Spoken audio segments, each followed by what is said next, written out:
లావణ్య అందరు ఎట్లున్నారులా? నేనైతే మస్తు మంచిగున్నా. ఇలా మన ఆర్ తెలుగు ముచ్చట్లల్లా ఏమేం కొత్త ముచ్చట్లు వచ్చినాయి చూద్దాం. వల్ల పారి చూద్దాం. చిన్నప్పుడు పిల్లగాండ్లు ఎసొంటి కోరికలు కోరినా కానీ కాదనకుండా తీరుతారు వాళ్ళు అవ్వయ్య. ఇక పిల్లగాండ్లు పెద్దగా అవుతున్న కొద్దీ పెద్దగానైతే అవుతారు కదా, అటెన్కి అన్ని రకాలుగా వాళ్ళే సపోర్ట్ ఉంటారని అనుకుంటారు. ఇక ఈ పిల్లగాడు ఐఫోన్ కోసం వాళ్ళ అవ్వని ఎంత గోస పెట్టుకున్నాడో చూడుర్రి. పైసలు ఉన్నా లేకున్నా కానీ ఒకడ అప్పు తెచ్చైనా సరే పిల్లగాళ్ళకు కావాలన్నది కొనిస్తారు వాళ్ళ అవ్వయ్యలు. కానీ అవ్వయ్యల తాకతును బట్టి వాళ్ళ పరిస్థితిని బట్టి నడుచుకునే పిల్లగాళ్ళు ఈ మధ్య నూటికో కోటికో ఒక్కలే ఉంటారు. అయితే ఇక్కడ ఒక పుత్రరత్నం సంగతి ఎట్లుందో చూడుర్రి. మరి రెక్కలు ముక్కలు చేసుకొని రోజంతా కట్టబడి ఆయనను పోషిస్తుందన్న సోయి కూడా లేకుండా ఒక కన్న తల్లిని ఐఫోన్ కోసం బ్లాక్మెయిల్ చేసిండు ఒక మహాత్ముడు. ఐఫోన్ కోసం 3 రోజుల సంధి బువ్వ తినకుండా ఆ తల్లిని బ్లాక్మెయిల్ చేసిండు ఆ కొడుకు. పాపం ఆ కన్న తల్లి కొడుకు బువ్వ తినకపోయేసరికి తల్లడిల్లిపోయింది. గుడి ముంగట పూలమ్ముకొని జీవనం సాగించే ఆమె కొన్ని ఏళ్ళ సంధి జమ చేసుకున్న పైసలంతా ఇక తప్పనిసరి పరిస్థితుల్లో కొడుకు చేతులను అయితే పెట్టింది. అయితే డబ్బు కొడుకు చేతికి ఇస్తే ఏం చేస్తాడో ఏమో అని భయపడిన ఆ తల్లి కొడుకుతోని ఫోన్ల దుకాణంలోకి పోయి ఐఫోన్ అయితే కొనిచ్చింది. ఇక ఆ టైంలో ఐఫోన్ దుకాణ పళ్ళు ఒక వీడియోని అయితే రికార్డ్ చేసిండ్రు.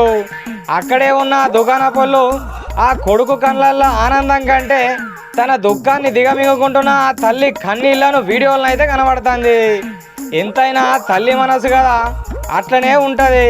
ఇక ఈ వీడియో వైరల్ అవడి బట్టి తల్లి కొడుకుల గురించి మస్తు చర్చన అయితే నడుస్తుంది. రకరకాల కామెంట్లు అయితే చేస్తున్నారు ఈ వీడియో గురించి.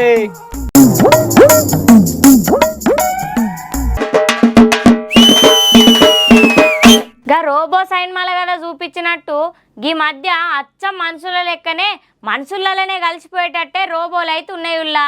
ఇక కాలం మారినట్టు చిత్రాలు అయితే జరుగుతున్నాయి. కానీ ఒక మనిషి ఒక రోబో లెక్క చేస్తే ఎట్లుండదో ఎప్పుడన్నా చూసిర్రాలా? అయితే ఈ వీడియోలో చూడుర్రి. మనసొంటి మనుషులైనా కొంతమంది అందరి లెక్క అసలుకే ఉండరులా.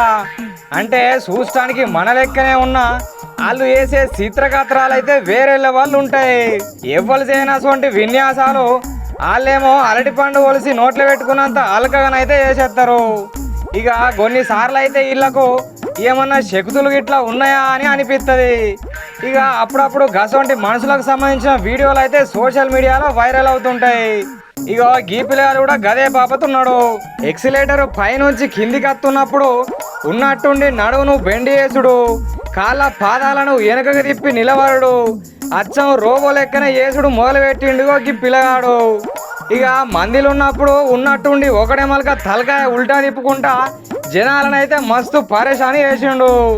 ఇక ఈయనకు సంబంధించిన వీడియోలు అయితే ప్రస్తుతం నెట్టింట్లో మస్తు చక్కర్లు అయితే కొడుతున్నాయి. అప్పటిదాకా మనిషి లెక్క ఉన్న వ్యక్తి అంతా చూస్తుండగానే రోబోలుగా మారిపోకుండా విన్యాసాలు అయితే ఎత్తున్నాడు. ఇక ఈ వీడియోలు చూసిన నెటిజన్లు అయితే వీడు మనిషా లేక రోబోనా అంటూ రకరకాల కామెంట్లు అయితే ఎత్తున్నారు.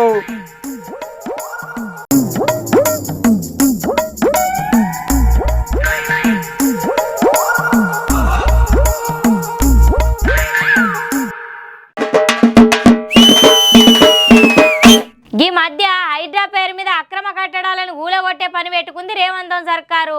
ఇక ఈ సర్కారు వాళ్ళు చేసే పనిలో ఎంత మంచి ఉంది ఎంత మైనస్ ఉంది అని అడిగేటోళ్ళు కూడా ఉంటారు. ఇక గట్లనే అధికారం చేతులుంది కానీ పుసుక్కన గరీబ్ సరీబోలను ఇబ్బందుల పాలు చేస్తే ఎట్లా అని ఆయన కనిపించిన ముచ్చట చెప్పుకుంటూ వచ్చిండు ఒక ఎమ్మెల్యే సారు. ఇక ముచ్చట ఏందో చూడుర్రి. ఈ మధ్య ఆపరేషన్ హైడ్రా గురించి ఏడ చూసినా ఎవలకు దోసినట్టు వాళ్ళు ఏదోటి మాట్లాడుతూనే ఉన్నారు. ఇక దీని గురించి BJP MLA Venkata Ramana Reddy sir Hydraa ఆలోచన మంచిగానే ఉన్నా కానీ ఆచరణలో పెడుతున్న తరీక మాత్రం మంచిగా లేదని చెప్పుకొచ్చిండు. అయినే ఒక మీడియా సమావేశంలో మాట్లాడుతూ సామాన్య ప్రజలకు శిఖంభూమ బఫర్ జోన్లో ఉందా అనే ముచ్చట అంతగానం తెలియదని, కట్టబడి సంపాదించిన పైసలన్నీ పెట్టి భూమి కొంటారు కానీ అధికారులు చేసే పనులు చేయబట్టి సామాన్య జనాలు ఇబ్బంది పడే పరిస్థితి వచ్చిందని వెంకట రమణారెడ్డి సార్ అయితే చెప్పుకొచ్చిండు. ఇక ఇట్ట ఉన్నట్టు కడుతున్న బంగ్లాలు భవంతులు చేయబట్టి మాయమవుతున్న చెరువులను కాపాడలే గాని మరి అవిటి కోసం అనుమతులు ఇచ్చిన అధికారుల సంగతి ఏంది? హెచ్ఎండిఏ జిహెచ్ఎంసి అనుమతి పొందిన వాటిని ఎట్లా కూలగొడతారు అని అడిగిండు. రాజకీయ నాయకులు అధికారులు కలిసి సామాన్య ప్రజలది తప్పనట్టు ఎత్తున్నారు, వాళ్ళు కట్టుకున్న బంగ్లాలు ఇళ్లను కూలగొడుతున్నారని అన్నాడు. రంగనాథ్ లాంటి సిన్సియర్ ఆఫీసర్ ఉండడం తెలంగాణకు మంచిదే కానీ ఇలా ఎంతకాలం చేస్తారు? నోటీస్ ఇవ్వకుండా రాత్రికి రాత్రే కూలగొట్టడం మంచిది కాదని వెంకట రమణారెడ్డి సార్ అయితే అన్నాడు. పోయిన సర్కారోళ్ళు చేసిన తప్పులకు జనాలను బలి పశువులు చేస్తారా అని సెయి సర్కారోళ్ళను గట్టిగానే అడిగిండు.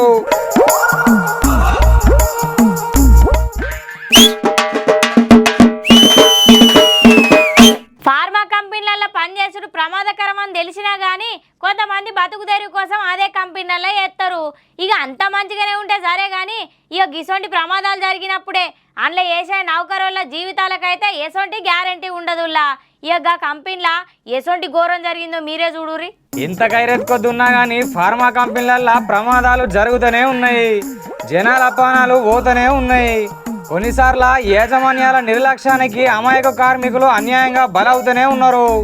అనకాపల్లి జిల్లా రాబిలి మండలం అచ్యుతాపురం సెజ్లోని ఎసెన్షియా కంపెనీలో ఒక భారీ అగ్ని ప్రమాదం అయితే జరిగింది.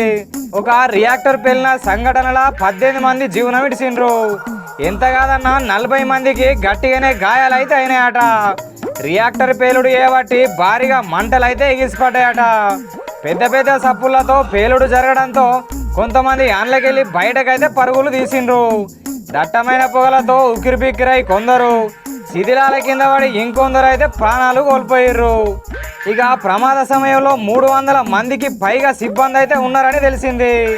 ఇక అందులోకెళ్ళి ఎవరు గాయపడ్డారు, ఎవరు చచ్చిపోయినో తెలక కంపెనీల ముంగట పాపం బాధితుల కుటుంబాలు అయితే కన్నీరు మున్నీరు అవుతున్నాయి. ఫార్మా ప్రమాద మృతులకు ₹1 కోటి ఎక్స్గ్రేషియా ఇవ్వను అంటూ విశాఖ కలెక్టర్ హరీందర్ ప్రసాద్ ప్రకటించినట్టయితే తెలిసింది. ఇక గట్లనే ట్రీట్మెంట్ తీసుకున్న వాళ్ళకు కూడా పరిహారం ఇస్తారని ఆయన తెలిపిండు. కానీ పానం పోయినాక ఎన్ని పైసలు ఇస్తే ఏం లాభం వల్ల పనిచేసేటోళ్లకు ఎసంటి ఇబ్బందులు రాకుండా ముందుగానే చూసుకోవాలి. ఇక పుసుకన ఈ ప్రమాదం గిట్ట యాజమాన్యం తప్పు ఏవాటి జరిగిందని తెలిస్తే మాత్రం ఆ ఫార్మా కంపెనీ మీద గట్టి చర్యలు తీసుకుంటామని సర్కార్ వాళ్ళు అయితే హెచ్చరించిండ్రు.